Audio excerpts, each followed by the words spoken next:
Coming up in this episode of In Clear Focus. I do believe that brands need to consider the label of a Hispanic or a Latino is including a lot of different people.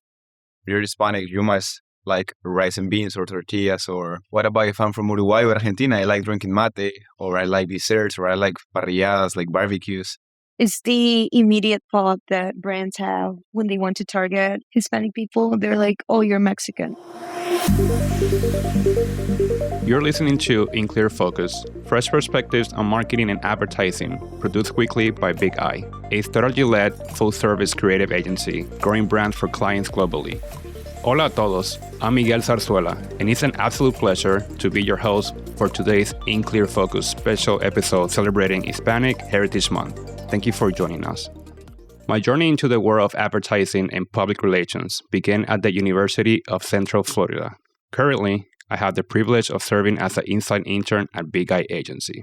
But let me take you on a little journey of my own, one that's as diverse as the tapestry of Hispanic cultures we're here to celebrate today.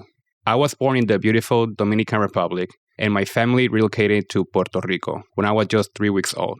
Later in life, I had the incredible opportunity to call Mexico my home, spending a decade in the vibrant cities of Manzanillo and Guadalajara. Now, I find myself in Orlando, where I live here over a decade. This rich tapestry of experience has shaped me into a multicultural millennial, and it's precisely this background that fuels my passion for exploring the complexities of Hispanic identity. Today, we're going to dive into a conversation with how we define and measure Hispanic identity in the United States. So, let's embark on this journey together and celebrate the vibrant, diverse, and ever-evolving Hispanic heritage. Hispanic Heritage Month is an annual celebration of the history of culture of the US, Latino, and Hispanic communities. Hispanic Heritage Month 2023 started on Friday, September 15, and ended last Sunday. The event commemorates how those communities have influenced and contribute to American society at large. When did this commemoration start? On September 17, 1968, Congress passed Public Law 9048, officially authorizing and requesting the president to issue annual proclamation declaring September 15 and 16 to mark the beginning of National Hispanic Heritage Week, and call upon the people of the United States, especially the educational community, to observe such week with appropriate ceremonies and activities. But why does it start on the 15th? September 15 was chosen as the kickoff because it coincides with the Independence Day of celebration of 5 Central American countries: Costa Rica, El Salvador, Guatemala, Honduras, and Nicaragua. Those 5 nations declared their independence from Spain on September 15, 1821. Mexico, which also declared its independence from Spain, was on September 16, 1810. Today, I have the pleasure of having a conversation with Dr. Antoinette Perez, Andrea Diaz, and Romulo Zuzunaga. I'm Andrea Diaz. I'm 25. I was born here in New York, but I lived all my life in Peru because my parents are Peruvians. I moved here to the US 2 years ago. So my first language is Spanish. I'm currently a social media specialist at Bigeye. My name is Romulo Zuzunaga. I'm 25 years old also. I'm from South America, Peru. I moved here when I was 23. My family is from Jacksonville, so I moved to Orlando 2 years ago. The same as Andrea, my first language is Spanish. I grew up learning how to speak English, but all my culture is Latino. I study communications and journalism. Right now, I manage a restaurant here in Lake Nona. I am Dr. Elba Antoinette Perez. I am a physician in private practice in the island of Puerto Rico. I am also the principal investigator for clinical research for Major Pharma, Novo Nordisk, Merck, just to mention a few. And here I am, trying to represent as best as I can our Latino community. Did you know the history of Hispanic Heritage Month? Actually, I was unaware that there was a Hispanic Heritage Month. So no, I don't know the history. I was happy to know that something is beginning. Very aware of the Black history or heritage periods, but not with the Latino ones. I did not know. I don't think I know the dip history. I know why they celebrate it.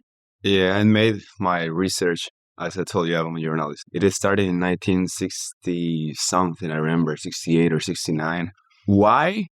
Of course, it's about the Latinos that move here or the Latinos that come back here to the land. but I don't know the actual story. Do you identify as Hispanic or Latino? That is a great question. For us in the Caribbean, they're synonyms. So I do identify as both. I identify as a Latina and I identify as a Hispanic and I identify as a Caribeña, islander. I prefer to say Hispanic just because I think when you say Latino, it involves just a group of people that come from Latin America. I prefer to say Hispanic just because that can help people know that I speak Spanish. So they can also know what type of language I speak, not only where I come from. You know what? That's a great question because Latino comes from the language, the Latin. So it's French, Italian, Portuguese, and Spanish also. So I will say more Hispanic because in Latin America, most of the people right here, we speak Spanish. So Hispanic first, then Latino, of course. How have you seen brands celebrate Hispanic Heritage Month? I think I've seen a bunch of social media posts. I don't know if probably I should follow different type of accounts that celebrate it more. I really thought it was going to be like a big thing, but I also noticed that brands probably post something about this month, only this month, which that's something that I don't think they should do. I think they should do like all year. Like they should include this type of when they're thinking about strategies. I've seen a bunch. I've seen, for example, Starbucks. I've seen Florida Crystals. I've seen Walmart. Yeah, not too many, but that's funny because I was talking to Andrea last night because I needed some product for my hair. So I opened the Target app and I type in Spanish, like gel para cabello.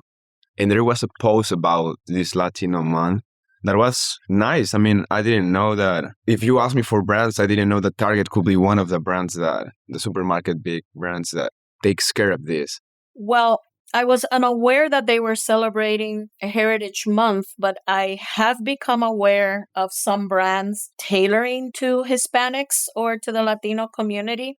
And I think that what they are using is interesting, not necessarily targeted to a single population, because saying Hispanics is like saying English speakers. I mean, Australians speak English, British do too, and things that are targeted to Americans not necessarily are including them. But yes, I've seen a couple of things. What do you find important for brands to consider when creating advertising campaigns focused on Hispanics? I do believe that brands need to consider the label of a Hispanic or a Latino is including a lot of different people. A Mexican cannot be considered to be the same person as a Puerto Rican, as a Dominican, or as a Cuban. There are subdivisions within the Hispanic community and within the Latino community. Never forget that, Hispanic comes from España, and we are totally different from people from Spain. So, I do believe that sometimes they fail to see that.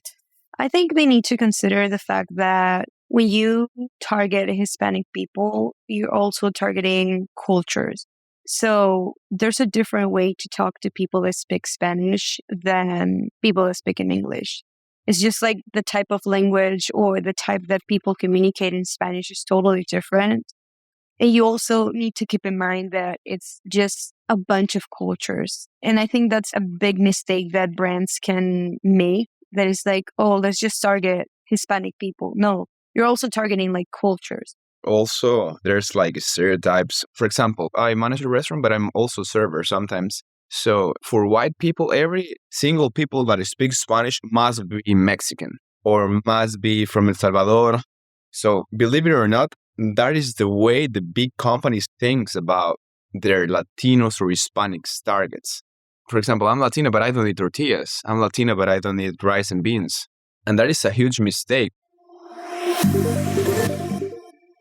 For those who are not familiar with the difference between Hispanic and Latino, Hispanic is generally accepted as a narrower term that includes people only from Spanish-speaking Latin America, including those countries or territories of the Caribbean or foreign Spain itself. With this understanding, a Brazilian could be Latino and non-Hispanic. A Spaniard could be Hispanic and non-Latino, and a Colombian could use both terms. However, This is also an imperfect categorization, as there are many indigenous people from Spanish-speaking countries who do not identify with Spanish culture and do not speak dominant language.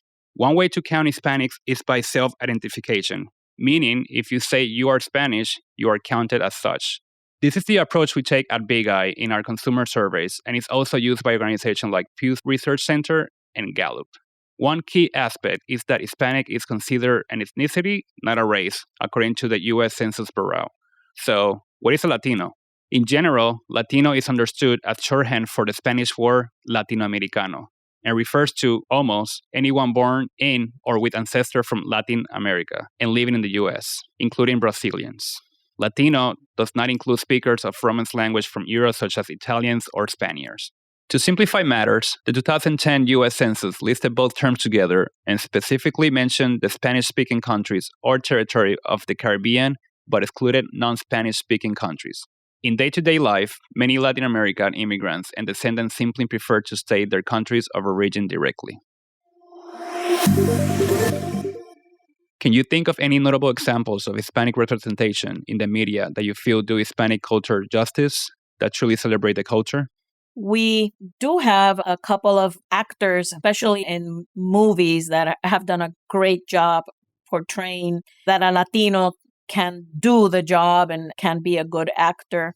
The news media, a lot of the Latinos who have jumped to the American market, like Jorge Ramos, they are in newscasts and they're doing a great job portraying our culture and how versatile we can be. This presentation of J-Lo and Shakira in the Super Bowl, you don't see a lot of things in that presentation, but it's only like the dance, like the music, like people dancing. I feel like that's just a great way to see how Hispanic or Latin people are. And like in a big event like the Super Bowl, it was just, I think that's why it's probably one of the best performances in the Super Bowl. That's a great answer, Andrea. Also, I mean, I listen to music every time, and I don't know the number of this station, but when was this? Like 6 months ago, my friends and I, we went to a concert that was from iHeartRadio. So they bring all these Latino artists like Zion and Lennox, De La Ghetto, like a lot of Latinos. What are some common misconceptions or stereotypes that companies should avoid when targeting Hispanic consumers? Oh, definitely. The first one is that we are not in a party mode all the time. I think that there is progress in trying not to portray Hispanics or Latinos as having a lower intellectual ability or a lower academic preparation. There are a lot of professionals, and that can be validated by the amount of Hispanic last names that you are seeing. Even in Congress, you can see it in government, you can see it in hospitals, you can see it among the professionals. We have a lot of Hernandez and Vasquez and Melendez and Perez going around. And not all Hispanics or Latinos migrate into the United States because they are struggling in their countries. They migrate for the same reasons other people migrate, is just for maybe growth, professional growth. I think, like Romulo said before, it's the immediate thought that brands have when they want to target Hispanic people. They're like, oh, you're Mexican. Like, we can talk about tacos, we can talk about mariachis, and they all will understand that, which is wrong. There's a lot of cultures and different cultures when it comes to Hispanic, Latin people. So I think that's a wrong or a bad thought that normally brands have when they want to speak to this type of people. It's like, we're not all in the same bag. Like, of course, we speak Spanish or like we are from Latin America, but it doesn't mean you can talk to us like in the same way because we're from different countries at the end of the day. Yeah, I think the same. I mean, I was telling you about that. Okay, you're Latino, or you're Hispanic, you must like rice and beans or tortillas, or what about if I'm from Uruguay or Argentina? I like drinking mate, or I like desserts, or I like parrilladas, like barbecues. Let's take a short break. We'll be right back after this message. Hello, everybody. I'm Robert Rose, the author of Content Marketing Strategy. Harness the power of your brand's voice. I draw from real-world examples from leading brands like Salesforce and Amazon, and my new book offers a practical guide to streamlining your content marketing. I cover everything from assembling a team to goal setting to content creation, measuring business outcomes, the whole gamut of content marketing strategy. And as an In Clear Focus listener, well, you get 25% off a print or electronic version of Content Marketing Strategy by using the exclusive promo code Bigeye25. That's Bigeye25. This code is valid for all products and pre-orders, and when you order directly from the publisher, shipping is always free because they're kind that way to the US and the UK. So to order your copy of Content Marketing Strategy, head on over to the publisher's website, the wonderful folks at koganpage.com. That's Kogan, Kogan, page.com. Thank you so much. Welcome back. You're listening to a special episode of In Clear Focus inspired by Hispanic Heritage Month. I'm Miguel Zarzuela, and I'm talking with Antoinette Perez, Andrea Diaz, and Romulo Zuzunaga. Numbering almost 66.5 million, Hispanic now represent 1/5 of the total U.S. population. They are also one of the fastest growing segments. Multicultural American currently accounts for 44% of the U.S. population, and by 2028, almost 47% of the U.S. population will be multicultural. Hispanic are the largest multicultural group of all, with significant growth here in Orlando, Tampa, Washington, D.C., Philadelphia, and Atlanta. So what are your thoughts on Latin music recent surge in popularity? I am amazed. We have always had very good Latinos singing in both languages. We have always had representation in music with Latinos and good music. What puzzles me is that it took people like Bad Bunny with, very, very outrageous lyrics, or someone like Jennifer Lopez dressing in skimpy clothes to catch the attention of the rest. So it bothers me a little bit as a professional and as a woman that is what catches the eye. I sometimes feel that to be a Latina immediately means that you're going to have long hair, a big behind, and a lot of makeup and a lot of jewelry on you. And that is a misrepresentation of the majority of Latino women and Hispanic women. So it is puzzling. For me, it just shows you what people want to see and what they want probably the Hispanic community to identify itself with, which is whatever is trending in the United States.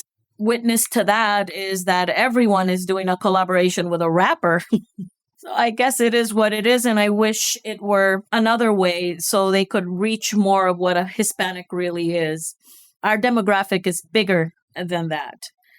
I think it's great. And I can say it because now that I live here in the US, I feel like I'm not too far from home, which, for example, in Peru, I used to listen a lot of reggaeton, or like in general, just like Spanish music. And now that I'm here, when I go to a club or when I hang out with my friends, it's not crazy to hear Spanish music. It's just normal. And you can hear like American people saying like, oh, can you put Bad Bunny? Can you put this type of music? So I don't feel like too far from home because I feel like it's this type of music. It's normal here now. And before it wasn't. Yeah, I think they're doing great. These guys from Colombia was always like a country where the musicians are really good. Colombia is doing great. Puerto Rico is doing great. Dominican Republic is doing great. And as Andrea said, you can go to a trip, to a car, you can be at the supermarket, and Bad Bunny is like the background music. How assimilated into mainstream American culture will you say you are? I think I'm very far. I think I always in my head say that I need to maintain my root. Probably the only thing that I'm trying to include in my culture from the American culture is probably the type of routine when it comes to work. But other than that, I feel like I always try to have this Latin balance. I don't think Americans are used to this type of balance that in my head I have. That is like, yeah, I can work a lot, but I also need a lot of personal time, a lot of fun times. I need to see my family. I need to see my friends. And if I don't do it during a week, I feel like weird. I think I'm far from American culture. I don't think I'm even trying to leave my culture that I grew up and try to have the American culture in my life. Yeah, same. I think that we're far from it, not because we're looking for it, but it's something we grew up with. I mean, I don't see myself, I don't know, going to a house of my friends, their parents offer me some food, and I'll say, no, I don't like it. No, I have to take a seat. And even if I don't like it, I need to eat it. So that's a small but very significant example about the Hispanic or Latino culture. We know a lot of American friends that they were born here, they don't speak a word in Spanish. And if you offer them something in your house with your parents in front of them, they will say no. Take care of our guests. So I don't see myself doing that. I think I'm far away of that. I think the American culture has a lot of good things that Latinos doesn't have. But yes, I'm not looking for it right now. Well, I think I'm pretty much assimilated into American culture. I not only lived there in my youth, my children studied there, I travel constantly. I have the blessing or curse of having the opportunity to sit with different demographics. I have the same conversation on the flip side. When I come to Puerto Rico and I have to go into briefings with my meetings with other doctors or people in the healthcare industry, I will get the same thing like, oh, those gringos. And I have to sit and explain it's not the same. Someone who's from the south of the United States, someone who's from the East Coast, someone who's from the Dakotas, someone who's from the West. And I'm totally all the time explaining that the United States may be one country, but it is many countries inside of a country with many people that come from many demographics because it's a country made out of immigrants. So I do think that we have more or less the same thing as the Hispanics. It is a huge task to try to put everyone under the same roof because there are differences. And what parts of your culture do you hold on into? That's a very, very good one. And I will come clean that I probably am not the common Hispanic. When you are an islander, you get mixed a lot. So I hold on to different things of different cultures. For some things, I feel Puerto Rican. For many other things, I feel Dominican. And you would not believe for how many things I feel as an American. So holding into a culture it's complicated. It has a lot of things going on. Probably you hold on to the food to identify yourself, what you like a lot, and brings you back home through taste. It is a tough from your heritage. I feel like the part of the family. Romulo and I, we grew up in Peru, which the family is probably the most important thing. And now that we moved here and had to leave our family in another country, makes us value more that part of the culture. That's the only way to say it. Family is probably the most important thing in our culture. About Latinos or Hispanic, I think we keep it fine and every single Latino can answer you this. We don't wait to the 25th of December for opening the gift. We open it the night before. We stay the night before. We like to having a great dinner with our family. That's a small example. What are some generational differences you see within your family in terms of how closely people identify with Hispanic culture? It gets blurrier and blurrier the younger the generations get. I personally believe it's a result of globalization, probably, but definitely there is a change. There was more identification with the heritage with my parents. It was a little less with me. It was probably a little less with my children and with my nephews. Nowadays, the younger ones, you can see almost a disconnect because it is so global. Definitely, there are generational differences. The younger generations don't really identify into a lot of what we would say identifies with our culture. A good example is Hispanic culture or Latin culture. It's very rare to move from your house when you're young, like probably before you get married. It's not normal. Like for your parents, it's like, oh, you're leaving the house. Instead for like American people, it's just normal that you leave your house at 17 because you're probably going to college. So I feel like with my family, it was really a big thing when I moved from my house before I got married. Because my parents, they got married and they immediately left their houses. So they were waiting to leave their house because they needed to get married first. So that's a huge thing that I think with the generations is just changing. Probably who knows, like probably one day my kids will do something different. But I think that was a huge, huge thing that I felt because my parents were like, you're leaving the house and you're not married yet. What are you going to do? And I don't know, for me, it was just like normal, but it's just a big change. I mean, the older generations, most of them are very conservative about that. For example, we moved here first, then we saw how life is, and then we decided to get married. So it's different. It's something that didn't happen in the past. Some people first needed to get married, and then they will check how it goes. Probably they will divorce the next year, but first they needed to take that risk that we're not taking now. We feel a bit of more freedom probably. But yeah, it is what it is. Now it's different, and probably our kids or our grandkids will do something else. Who knows? Maybe they will have a kid first, then they will move. We don't know. But yeah, that's something that is very, very strange for some people. For example, I know friends, because they are friends that are transgender, for example. We respect them, we love them. And for their families, it's very hard to get the idea that my daughter is dating a boy that is a transgender. But it is like this. I mean, older generations are very conservative about it, but it's something that is getting better with the time. And how do you navigate these differences? It's really hard. It's really hard. Just to give you an example, I do see young people as patients, and I have staff in my office who is young.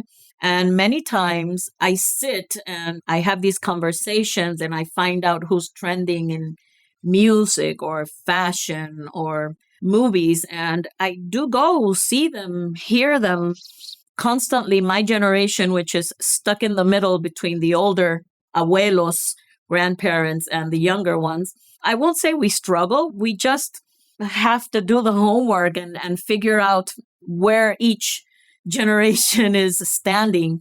I think talking to people, like trying to understand how people's life are just different from yours and times are different too. So you need to also continue to change. Like now we're like that, but as we said, like probably one day I have kids, they're going to do something different. And I'm going to be probably like 40 or something. And I need to just understand how that works for them. That is going to be different for them. So I need to understand that. I need to understand how just people live their life different. And it's just a way to change. I think I'm pretty sure the same. I mean, it's about the way you think is how you can manage those differences. Andrea Diaz, Romulo Zuzunaga, Dr. Antoinette Perez, thank you for being a guest on In Clear Focus. Gracias a mis invitados, Dr. Antoinette Perez, Andrea Diaz, y Romulo Zuzunaga. As always, you'll find a full transcript of this conversation along with links to the resources we discussed on the Bigeye website at bigeyeagency.com. Just select podcasts from the menu. Thanks for listening to In Clear Focus, produced by Bigeye. I've been your host, Miguel Zarzuela. Hasta luego. Adiós.